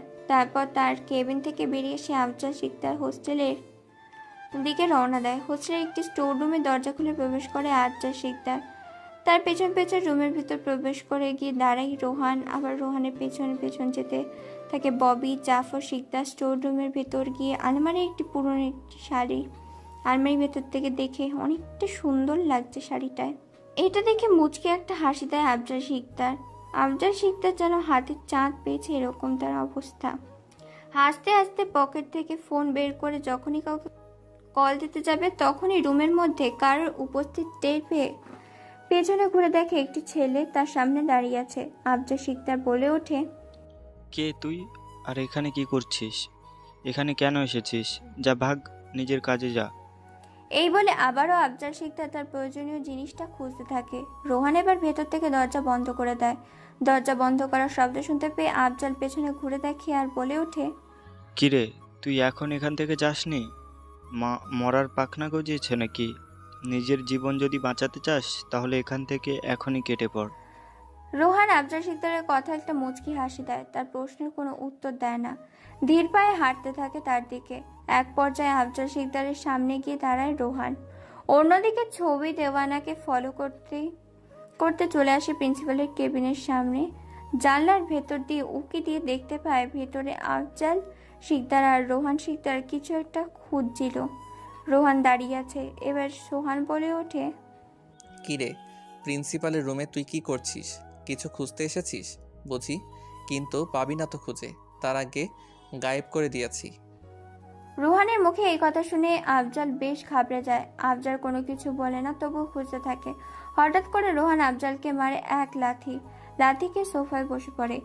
আফজাল তার কোমর থেকে AK-47 সাইলেন্সার বন্দুকটা বের করে থরথর। তারপর রোহানের দিকে, কিন্তু বুলেটগুলো তার আগেই। ববি এসব দেখে ঘাবড়ে যায়। চিৎকার দিতে যেও চিৎকার না দিয়ে দেখতে থাকে চেয়েছে। রোহানের মতো সুপার হিরোর মতো উড়ে গিয়ে খুশি আফজাল শিকদারের মায়ার কিছুটা দূরে পড়ে থাকার বন্দুকটা তুলে নিয়ে 2 পায়ে 2টা গুলি করে দেয় আর বলে ওঠে, কিরে, এই রোহানকে মারবি তুই? এই রোহান ভাই বেঁচে থাকতে দেশের সন্ত্রাসী করছিস। নির্দোষ মেয়েদের অপহরণ করে তাদের ইজ্জত নিয়ে আজকে তুই শেষ। এই বলে রোহান তার হাতে থাকা বন্দুকটা প্রিন্সিপালের কপালে রাখে। তারপর বন্দুকটা থাকা বুলেট আরও 4টে বুলেট দিয়ে আফজাল শিকদারের কপালে কপাল ভেদ করে মাথা দিয়ে বেরিয়ে গেছে বন্দুকের খুলিগুলো। এটা দেখে সজোরে এক চিৎকার দেয় ববি। কারো চিৎকার শুনে পেছন ঘুরে তাকায় রোহান। রোহান পেছন ঘুরে দেখতে পায় ববি দরজার বাইরে দাঁড়িয়ে আছে। রোহান যখনই ববির কাছে আসতে যাবে তখনই ববি সেখান থেকে পালিয়ে যায়। ভার্সিটি থেকে কাউকে কোনো কিছু না বলে রোহান বেশ ঘাবড়ে যায়। রোহান ববির পিছু পিছু যেতে থাকে। এক পর্যায়ে ববির গাড়িটা ধরে ফেলে রোহান। রোহান কোনো কিছু না বলার আগেই ববি বলে ওঠে, প্লিজ আমাকে মারবেন না, আমাকে ছেড়ে দিন। আমি কিচ্ছু দেখিনি। আমি আপনার সাথে যে ভার্সিটিতে যেটা করেছি সেটা অন্যায় করেছি। আমি মানছি, আপনার যা শাস্তি আমাকে দেন, কিন্তু প্লিজ আমাকে মারবেন না। আমি খুব ভয় পাই বন্ধুকে। রোহান ববির দিকে অপলক দৃষ্টিতে তাকিয়ে আছে, কোনো কথা বলছে না। রোহান ভালো করে জানে এখন তার কি করতে হবে, তাই গাড়ির ভেতর থেকে নামিয়ে আনে ববিকে, তারপর নিজের গাড়িতে করে নিয়ে যায় কাজী অফিসের সামনে। রোহান আগেই সাব্বিরকে বলে দিয়েছে যেন সেখানে চলে আসে। তারপর ববিকে নিয়ে কাজী অফিসের ভেতরে যায়, তারপর বিয়ের প্রস্তুতি নেয়। ববি বিয়ে করবে না এমনিতেও। এদিকে রোহান বিয়ের জন্য প্যারা দিচ্ছে কাজীকে। কাজী বিয়ে পড়াবে না বলে যখনই চলে যাবে তখনই বন্দুকের ভয় দেখায়। বন্দুক দেখে কাজী চুপসে যায়, চুপচাপ সব মেনে নেয়। কাজেই শুধু বলেছিল এই বিষয়ে করাবে না, জোরপূর্বক ভাবে বিয়েটা করা মোটেও ভালো কাজ না। তবুও জোরপূর্বকভাবে বিয়েতে রাজি করেই ছাড়লো ববিকে। তারপর তাদের দুজনের বিয়ে হয়ে যায়। বাড়ির উদ্দেশ্যে রওনা দেয় ববিকে নিয়ে রোহান। কয়েক ঘন্টার মধ্যে রাজপ্রাসাদের মতো একটা বাড়ির সামনে এসে হাজির হয়। এত বড় বাড়ি দেখে চমকে যায় ববি। ববি এক দৃষ্টিতে হাঁ করে তাকিয়ে আছে। এবার ববি বলে ওঠে, এত সুন্দর বাড়ি, এত সুন্দর বাড়িটা কার বাড়ি? বাড়িটা দেখতে অনেক সুন্দর। ববির কথায় কোনো উত্তর দেয় না রোহান, একটা শুধু মুচকি হাসি দেয় রোহান। সাব্বির কলিং বেল বাজাতে ভেতর থেকে কেউ একজন দরজা খুলে দেয়। তারপর বাড়ির ভেতরের সামনে যায় রোহান। শর্মিলা বেগম নিজের ছেলের সাথে 16টি হাতি কোমড়া দেওয়া থেকে মেয়েকে দেখে বলে ওঠেন, মেয়েটা কে রোহান? আর তোর সাথেই বা কি করেছে? সাব্বির, মেয়েটা কে রে? কেউ কোনো কথা বলে না। বেশ কিছু সময় নীরবতার মধ্যে দিয়ে কেটে যায়। নীরবতা এবার রোহান বলে ওঠে, আম্মু সরি, আমি তোমাকে না জানিয়ে বিয়ে করে ফেলেছি আমার পছন্দের মেয়েকে। তুমি তো বলেছিলে আমাকে বিয়ে করে নিতে, তাই বিয়ে করে চলে এসেছি আমার পছন্দের মেয়েকে। ববি রোহানের মুখে পছন্দের মেয়ের কথা শুনে খুশি হয়, কিন্তু তার সাথে সাথে মন খারাপ হয়ে গেল, কেননা একটা খুনি মেনে নিতে পারছে না ববি। ববির মনে রোহানের জন্য ঘৃণা জমতে শুরু করে। শর্মিলা বেগম আর কোনো কিছু না বলে বরং ওখান থেকে চলে যায়। তারপর ভেতরে গিয়ে আসে নতুন বউ। তারপর আবার শর্মিলা বেগম বলে ওঠে, তোমার নাম কি মা? মাথার উপর থেকে ঘোমটাটা সরাও, দেখি তোমার চাঁদ মুখখানা একবার দেখি। বেশ কিছু সময় নীরবতা কেটে যায়। রোহান সিঁড়ি ভেদ করে দোতলার নিচের রুমে চলে যায়। অনেকক্ষণ নীরবতা ভেঙে ববি এবার লাজুকলতা গড়ায় বলে ওঠে, আমি মোসাম্মদ ববি আক্তার উম্মে কুলসুম। বাবা আমজাদ গ্রুপ অফ ইন্ডাস্ট্রির মালিক, মা গৃহিণী, বাবা মায়ের একমাত্র সন্তান আমি। শর্মিলা বেগম আমজাদ সাহেবের নাম শুনে বেশ অবাক হয়। তারপর কি যেন ভেবে শর্মিলা বেগম ববির মাথা থেকে ঘোমটা সরিয়ে দেয় আর চমকে ওঠে। ববি ও শর্মিলা বেগম একে অপরকে দেখে, কারণ শর্মিলা বেগম ববিকেই তার পুত্রবধূ হিসাবে নিজের ঘরের বউ করতে চেয়েছিল।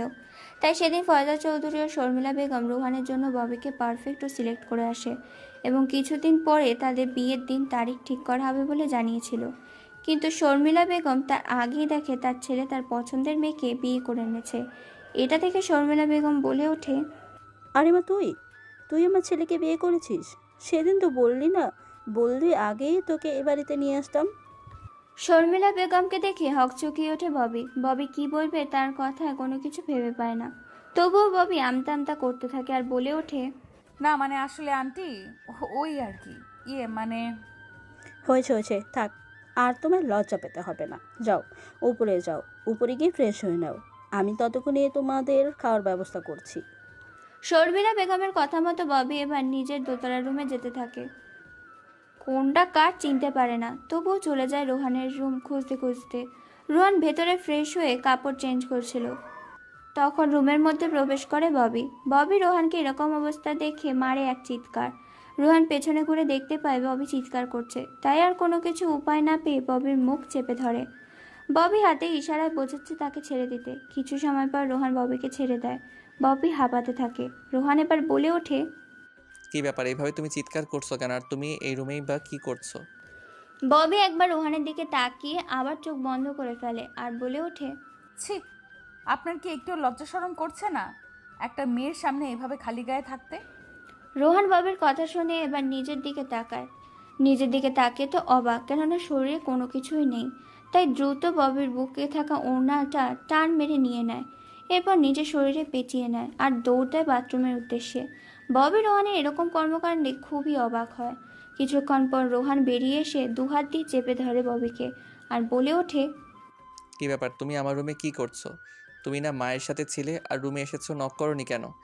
আমি কি জানতাম নাকি এটা আপনার রুম? আমি তো খুঁজতে খুঁজতেই রুমে চলে এসেছি, আর মা আমাকে এখানে আসতে বলেছে।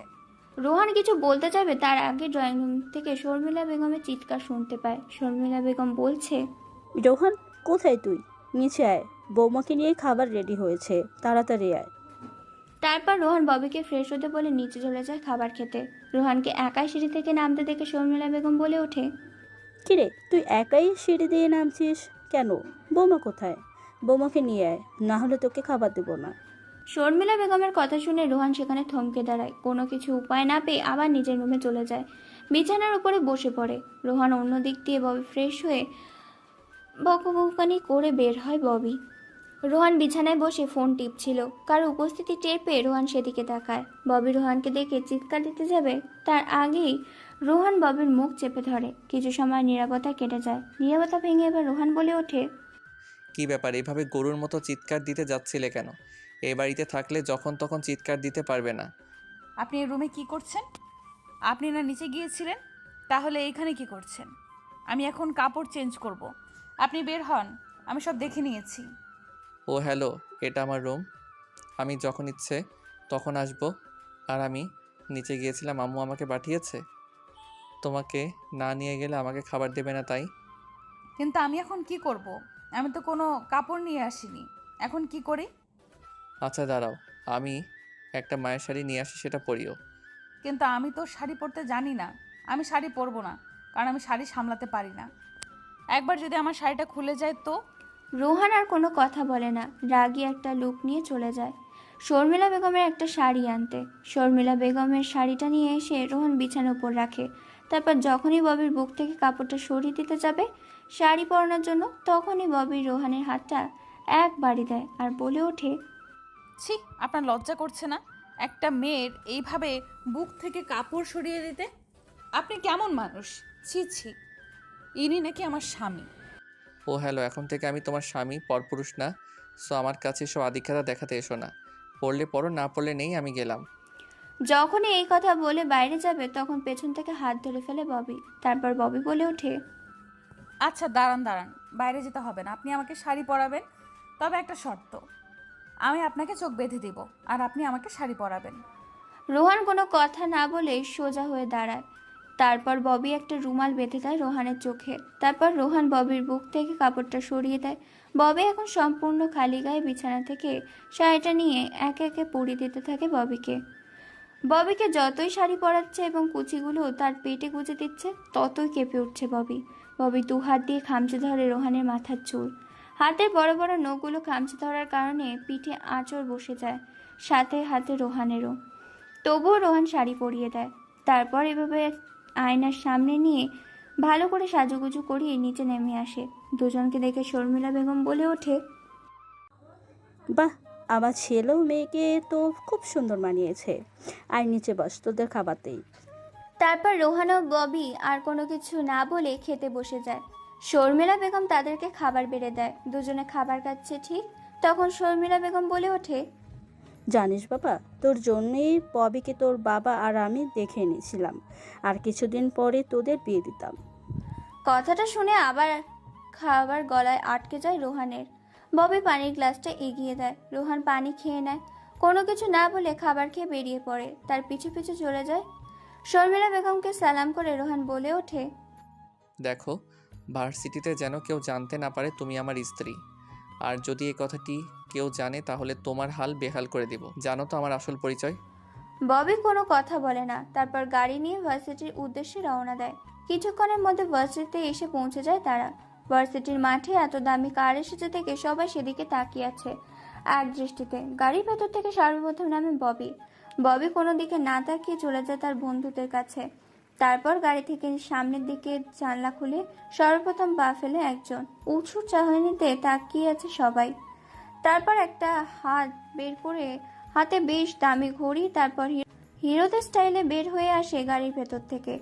সবাই তাকে দেখে চমকে যায়, কেননা সেই খ্যাত রোহান, যে কিনা ছেঁড়া প্যান্ট, ঢিলে ঢালা শার্ট, মাথায় চপচপে তেল দিয়ে আসতো ভার্সিটিতে। আর সেই ছেলে কিনা দামি গাড়িতে, তাও আবার তার সাথে আছে ববি। সবাই একটাই কথা ভাবছে, কে এই ছেলে? গাড়ি থেকে নেমে সোজা পায়ে হেঁটে চলে যায় রাজের কাছে। তাকিয়ে আছে রোহান। রাজ কথা বলার ভারসাম্য হারিয়ে ফেলেছে, তবুও আমতা আমতা কণ্ঠে বলে ওঠে, কে ভাই আপনি? আসসালামু আলাইকুম, আপনাকে চিনতে পারি নাই। রাজের মুখে এরকম কথা শুনে আস্তে করে মাথায় একটা থাপ্পড় দিয়ে বলে ওঠে রোহান, আরে শালা, আমি রোহান, চিনতে পারছিস না? তোর খ্যাত বন্ধু রোহান। মানে কি বলছেন ভাই আপনি? রোহান হতে যাবেন কেন? ও তো একটু হাবাগোবা বোকা ছেলে ছিল, আর আপনি স্মার্ট হ্যান্ডসাম। আরে শালা, ওইটাই আমি। অনেক কাহিনী, চুপ থাকতো এবার। তারপর আজ আর কোনো কথা বলে না, দুজন অনেক আড্ডা দেয়। আজকে যে যার মতো আড্ডা দিয়ে ভার্সিটি থেকে বেরিয়ে যায়। গাড়িতে বসে আছে রোহান, ববি এসে গাড়িতে বসে। সবাই হাঁ করে তাকিয়ে আছে ববি ও রোহানের দিকে। কি হচ্ছে কেউ কোনো কিছুই বুঝতে পারছে না। কাউকে কোনো কিছু না বলে তারা চলে আসে বাড়িতে। বাড়িতে এসে দেখতে পায় ববির বাবা মা এসেছে। তাদের সাথে কুশল বিনিময় করে রোহান, তারপর নিজের রুমে চলে যায়। ববি তার বাবা মার সাথে কুশল বিনিময় করছে। কিছু সময় পর ওখানে নিচে নেমে এসে গল্প করে তাদের সাথে ববিও চলে যায় ফ্রেশ হতে। তারপর নিচে আছে সবাই একসাথে খাওয়া দাওয়া করে, যে যার মতো কাজে লেগে পড়ে। ববির বাবা মা তাদের নিজেদের কাজে চলে গেছে। দেখতে দেখতে রাত হয়ে যায়। রাতে ববি শুয়ে আছে নাইট ড্রেস পরে। খাটে উঠতে যাবে তখনই ববি বলে ওঠে, এই আপনি খাটে কেন? আপনি নিচে ঘুমান, খাটে একদম আসার চেষ্টা করবেন না বলে দিলাম। রোহান কোনো কথা না বলে পেছন থেকে জড়িয়ে ধরে ববিকে, তারপর মুখ চেপে ধরে ববি। তারপর দুজন ঘুমিয়ে পড়ে। পরের দিন সকালে উঠে খাওয়া দাওয়া করে প্রতিদিনের মতো ববিকে নিয়ে রোহান আজকেও ভার্সিটিতে যায়। যে যার মতো নিজের কাজে যায়। তখন রাজ বলে ওঠে, ভাই তুই বলবি তোর আসল পরিচয় কি? কে তুই? আর যে মেয়েটা তোকে দেখতে পারতো না, সে মেয়েটার সাথে একই গাড়িতে যাচ্ছিস, একই গাড়িতে আসতেছিস, ব্যাপারটা কি? তারপর একে একে সবকিছু খুলে বলে রোহান রাজকে। এভাবে কথা বলতে বলতে ভার্সিটির সময় শেষ করে চলে আসে বাড়িতে। রোহান এখানে একটা ছদ্মবেশী মাফিয়া, সেটাও বলে দিয়েছে রাজকে। আসলে রোহানকে এখানে একটা খুনের প্রতিশোধ নিতে এসেছিল, আর সেটা হচ্ছে জিসানকে মারার উদ্দেশ্য ছিল তার। রোহানের অফিসের চাকরি করতো একটি পিয়ন, কোনো মতো সংসার চলত তার। রোহানের অফিসের চাকরি অফিস করেই সময় কেটে যেত পিয়ন সাহেবের। তার মেয়ে অনার্স প্রথম বর্ষে পড়ে একদিন সন্ধ্যার আবায় একা যাচ্ছিল রাস্তা দিয়ে, আর সেদিক দিয়ে মদ খেয়ে বাড়িতে করে যাচ্ছিল জিসান মাতাল অবস্থা থাকার কারণে কোনো কিছু বুঝতে পারে না। গাড়িতে জোরপূর্বকভাবে আভাকে তুলে নেয়, তারপর জঙ্গলের মধ্যে নিয়ে যায় গাড়িটাও আভাকে, আর সেখানে জোরপূর্বকভাবে আভার সাথে জোরাজুরি করে, তাকে জঙ্গলের মধ্যেই রেপ করে। আভা এত সব সহ্য করতে না পারে কাউকে কোনো কিছু না জানিয়ে রুমের মধ্যে সুইসাইড করে। পিয়ন সাহেব কান্নায় ভেঙে পড়ে। সেদিন রোহান পিয়ন সাহেবের মুখ থেকে এসব ঘটনা শুনে সেদিন থেকে রোহান তার মেয়ের সাথে কি হয়েছিল সেটা খোঁজার জন্য রাস্তায় রাস্তায় গলিতে সব জায়গায় খুঁজতে থাকে প্রমাণ। এক পর্যায়ে পেয়ে যায় একটা সিসিটিভি ফুটেজ, আর সেখানে দেখতে পায় ওকে জোরপূর্বকভাবে তুলে নিয়ে যাচ্ছে জিসানকে পেতে হলে তাকে ভার্সিটিতে যেতে হবে। তাই ভার্সিটিতে সে ভর্তি হয় শুধুমাত্র জিসানকে ধরতে, কারণ জিসান এই ভার্সিটিতে মাস্তানি করতে প্রায় সময়ই আসতো। জিসানকে তার উপযুক্ত শাস্তি দিয়েছে। এদিকে আফজাল শিকদারকে মারার কারণে জাফর শিকদারের ছেলে রাকিব হোসেন হন্যে হয়ে করে খুঁজে বেড়াচ্ছে তার বাবার খুনিকে, কিন্তু কোনো সন্ধান পায় না তার বাবাকে কে খুন করেছে। এদিকে আপনাদের সাথে কথা বলতে বলতে চলে এসেছে রোহান ও ববি। তারপর রোহান ও ববি বাড়ির ভেতর চলে যায়। রোহান কাউকে কোনো কিছু না বলে ফ্রেশ হতে চলে যায়। ববি শর্মিলা বেগমের সাথে গল্প করতে বসে যায়। রোহান কাউকে কোনো কিছু না জানিয়ে বেড়ে পড়ে তার নিজের কাজের উদ্দেশ্যে। আরও কিছু সময় আড্ডা দেয় ববি ও শাশুড়ি মায়ের সাথে, তারপর নিজে ফ্রেশ হতে চলে যায়। রাত 10টা বাজে। গোডাউনে বসে আছে রাহাত, সাব্বির, ইভান, সৌভিক। রাহাত ইভান সৌভিককে চেয়ারের সাথে বেঁধে রেখেছে সাব্বির। রোহান এবার বলে ওঠে, তোরা তো জানিস আমার সাথে বিশ্বাসঘাতকতা করার পরিণামটা কি হতে পারে। তোরা আমার দলের ছেলে হয়ে হাত মিলিয়েছিস ওই আফজাল শিকদারের ছেলের সাথে। আমার সকল ইনফরমেশন তাদেরকে দেওয়ার সাহস পেলি কোথায়? তারা তিনজন কথা বলার শক্তি খুঁজে পাচ্ছে না। চোখ দিয়ে অঝরে পানি পড়ছে, সারা শরীর মেরে ফাটিয়ে দিয়েছে, সারা শরীর গড়িয়ে রক্ত চুয়ে চুয়ে পড়ছে, তবুও যেন একটু দয়া মায়া হয় না রোহান ও সাব্বিরের। রোহানের কথা মতো সাব্বির মরিচের গুঁড়ো নিয়ে আসে, তারপর তাদের চোখে মুখে নাকে মরিচের গুঁড়ো ডলে দেয়। সারা শরীর জ্বলতে শুরু করেছে। অঝরে কেঁদে চলেছে তারা তিনজন। চোখ দিয়ে পানি পড়ে, কান দিয়ে শুনতে পায়, কিন্তু মুখ দিয়ে কথা বলতে পারে না। চোখের পানি যত গাল বেয়ে পড়ছে তত যেন তাদের যন্ত্রণা বেড়ে চলেছে। তারপর একটা ব্লেড নিয়ে হাতের ও পায়ের শিরা কেটে দেয় তাদের তিনজনেরই। তারপর চোখগুলোতে গাছের এমন একটা রাসায়নিক পদার্থে আঠা লাগিয়ে দেয় চোখের পাতার সাথে, দ্রুত যাতে সে চোখের পাতা বন্ধ করতে না পারে।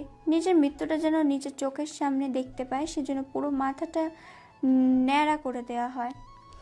তারপর চোখের মধ্যে আরও কিছু মরিচের গুঁড়ো ছিটে দেওয়া হয়। চোখগুলো লাল টকটকে হয়ে গেছে, আবছা আবছা কিছু দেখতে পাচ্ছে। কান দিয়ে রক্ত বের হতে শুরু করেছে, নাক দিয়ে রক্ত বের হচ্ছে। তারপর একটা ছুরি নিয়ে গলার মধ্যে ক্যাঁচ ক্যাঁচ করে বেশ কয়েকবার পোঁচ মারে।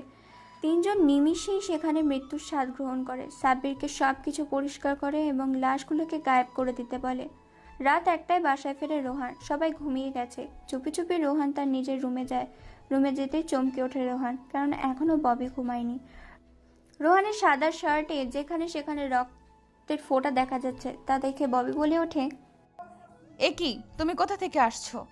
আর তোমার শরীরে রক্ত কেন? কি হয়েছে বলো, না হলে আমি এক্ষুনি আব্বু আম্মুকে ডাক দিব। রোহানের এ কথা শুনে বেশ রেগে যায়। এমনিতে মন মেজাজ খারাপ, তার উপর এ ধরনের হুমকি মেজাজটা মুড়োই খারাপ করে দিয়েছে। রোহান কোনো কিছু না বলে ধীর গতিতে এগোতে থাকে। ববি পেছাতে পেছাতে এক পর্যায়ে বিছানার উপর পড়ে যায়। রোহান দ্রুত ববিকে খাটের সাথে চেপে ধরে, সরাসরি চুমু খেতে থাকে। সব কাপড় ছিঁড়ে ফেলে, তারপর সারা শরীরে পাগলের মতো স্লাইডও চুমু খেতে থাকে। যেখানে সেখানে কামড় দিয়েছে, সাথে খামচে ধরে আছে। পাগলের মতো তার শরীরটাকে ভোগ করতে থাকে রোহান। ববি বাধা দিলেও রোহান নাছোড়বান্দা, ছাড়ার কোনো নামগন্ধই নেই। সারা শরীরে বিচরণ করতে থাকে রোহান। দেখতে দেখতে দুজন যে কখন ঘুমিয়ে গেছে খেয়াল নেই। ঘুম থেকে উঠে সকালে উঠে ববি তার শরীরে কোনো কিছুই নেই, তার উপর শুয়ে আছে রোহান। রোহানকে দেখে মেজাজটা পুরো খারাপ হয়ে যায়। রাতের কথা মনে পড়লে রোহানকে খুন করতে ইচ্ছা করে ববি উঠতে যাবে, তখনই ঘুম ভেঙে যায় রোহানের। রোহান একবার চোখ কসলাতে কসলাতে তাকায় ববির দিকে, আবার ঘুমিয়ে পড়ে। হঠাৎ তার মনে পড়ে সে কি দেখেছে, তাই আবার ভালো করে তাকিয়ে সে আরেকটা টাসকি খায় আর বলে ওঠে, এ কি, তোমার এরকম অবস্থা কেন? শালা লুচ্চা বেটা, সব কিছু লুটে পুটে চেটে পুটে খেয়ে এখন বলছে আমার এই অবস্থা কেন? শালা হারামি কোথাকার। রোহান ববির মুখে এই কথা শুনে আহাম্মকের মতো তাকিয়ে আছে ববির দিকে নয়ন ভরা দুটি চোখ নিয়ে। তারপর কি যেন মনে করে নিজের দিকে তাকায় রোহান। নিজের দিকে তাকিয়ে সে তো অবাক, সারা শরীরে কি অবস্থা হয়েছে নিজেকে দেখে নিজেই চিনতে পারছে না। দেয় এক চিৎকার, কেননা সারা শরীরে লিপস্টিকের দাগ আর আঁচড়ের দাগ। সায়রা বেগম বাইরে থেকে চিৎকার শুনে ডাকতে থাকে। কোনো কিছু হয়নি বলে পাঠিয়ে দেয় রোহান।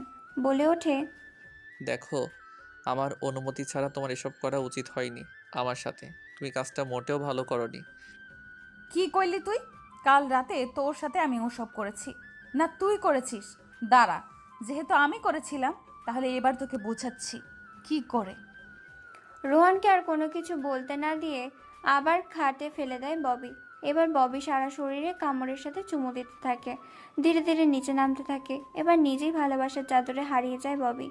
বেশ কিছু সময় এভাবে কেটে যায়। তারপর ববি একটা রাগী লুক দিয়ে ফ্রেশ হতে চলে যায়। রোহান ববির কাজে একেবারে হতবাক দৃষ্টিতে তাকিয়ে আছে। ববি ফ্রেশ হয়ে নিচে চলে যায়, রোহানও ফ্রেশ হতে চলে যায়। তারপর খাওয়া দাওয়া করে রোহান অফিসের উদ্দেশ্যে চলে যায়। অফিসে গিয়ে রোহান সাব্বিরকে ডাক দেয় আর বলে ওঠে, দেখো, আজ থেকে তুই আমার গ্যাংয়ের লিডার। তুই পুরো গ্যাংটাকে কন্ট্রোল করবি। যেখানে অন্যায় দেখবি সেখানে ঝাঁপিয়ে পড়বি, আর আমার ফুল সাপোর্ট পাবি। ওকে ভাই, ঠিক আছে। রোহান সাব্বিরকে সব কিছু বুঝিয়ে দেয়। দেখতে দেখতে অফিস টাইম শেষ করে বাসায় চলে আসে। সবাই মিলে খাওয়া দাওয়া করে যে যার রুমে চলে যায়। আজকে রোহান ববির জন্য একটা গিফট নিয়ে এসেছে, নতুন করে প্রপোজ করবে বলে। দেখতে দেখতে রাত 12টা বেজে যায়। বাড়ির পুরো ছাদটাকে নিজের মতো করে সাজিয়েছে লাল নীল মরিচ বাতি দিয়ে। পুরো আকাশটাতে আজকে চাঁদ উঠেছে, যেন চাঁদের মেলায় সাথে তারার মেলা বসেছে। 12:30 বেজে গেছে। কোলে করে নিয়ে আসে ববিকে। 12:49 ঝাঁকিয়ে ঘুম ভেঙে যায় ববির। নিজেকে খোলা আকাশের নিচে আবিষ্কার করে চমকে ওঠে। চারিদিকে তাকাতেই হঠাৎ করে তার সামনে হ্যাপি বার্থডে লেখার সাথে লাল, নীল, বেগুনি, হলুদ, সবুজ কিছু বেলুনের মাঝে আকাশে উড়িয়ে দেয় লেখাটা। সেখানে লেখা আছে, happy birthday my dear Bobby darling. তারপর হাঁটু গেড়ে রোহান বলে ওঠে, many many happy Returns of the day my dear sweet বউ। তোমার আগামী দিনগুলো খুব সুন্দর কাটুক, সুখে দুঃখে সবসময় তোমার পাশে থাকবো এবং তোমার দুঃখটাকে নিজের সাথে ভাগ করে নিব। সুখের সময় তোমার কাছে না রাখলেও দুঃখের সময় তোমার হাতটা ছাড়বো না। আমি তোমায় ভালোবাসি। I love you Bobby. Do you love me and will you marry me? নতুন করে জীবনটা শুরু করি, চলো না ববি? ববিকে কোলে করে সারা ছাদ ঘোরাতে থাকে রোহান। তারপর দুজনে কেক কেটে অনেক আনন্দ করে ধীরে ধীরে খোলা আকাশের নিচে ভালোবাসার চাদরে হারিয়ে যেতে থাকে। থাকুক না তারা তাদের মতো, আমরা না হয় অপেক্ষা করি পরবর্তী নতুন গল্প আসা অবধি। গল্পটি ভালো লাগলে চ্যানেলটিকে সাবস্ক্রাইব করে পাশে থাকবেন এবং ভিডিওগুলো শেয়ার করবেন। ততক্ষণ অবধি সুস্থ থাকুন, ভালো থাকুন এবং আমাদের সাথেই থাকুন।